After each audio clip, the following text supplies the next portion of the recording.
Alright YouTube and Fallout community, so today we got the 1.5 update for console players, and what that means is we can all finally play survival mode, so I'm pretty excited guys. I don't know if I'm going to start it today or tomorrow. I'm kind of sort of busy today, but I might end up starting my my second playthrough finally for Fallout 4 with survival mode. It's going to be so fun. I can't wait for it, because my thing was that I always didn't really want to start it because, to me the story was good. The voice acting made the story better, things like that. But there's never really anything that was compelling me to start a new file, who cares about the different kind of subtle endings to the game. So this will give me a whole new experience, which is, to me, is worthy to start new. Because I don't know if you can switch over to survival mode directly just from your current file, but if you can, that doesn't sound interesting to me, because even if it's a harder difficulty, pretty high level, so I probably wouldn't, and I have a lot of resources and shit. So I don't think you can, but if you could, I wouldn't want to do that anyway. So I think a fresh start's better and just be more fun. But anyways, on top of that, we also got some news, and that is that because of this update, we now have the Far Harbor achievements. So spoiler warning there, if you don't want to know. There's nothing, I don't think there's anything really that spoilery, but in case you don't want to know the things, then continue watching the video. But let's get right into it. First up, we have Far From Home, which is just complete the quest Far From Home. Where You Belong, complete the quest. The Way Life Should Be, complete the quest. Cleansing the Land, complete the quest.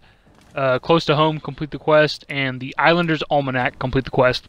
Next up, we have Hooked, which is defeat 30 Far Harbor sea creatures. Now, this is interesting to me because so far from the trailer, all we've seen is that one anglerfish kind of enemy. And I doubt that's the only sea creature, right? Why would they only have one single sea creature? If anything, it'd be defeat 30 of, and then whatever the name of that creature is. So the fact that it says defeat 30 Far Harbor sea creatures is interesting. Also, something to point out too is it says 30 Far Harbor sea creatures. So maybe they'll add these water-based enemies to the regular map as well. Something to think about. Pretty cool. Next up is New England Vacationer, which is discover 20 Far Harbor locations. This also it's not so super interesting, but it only says discover 20, and that's, with Point Lookout, that is a similar achievement that was discover all locations for Point Lookout. So with this, we can determine that there are more than 20 locations. Kind of cool.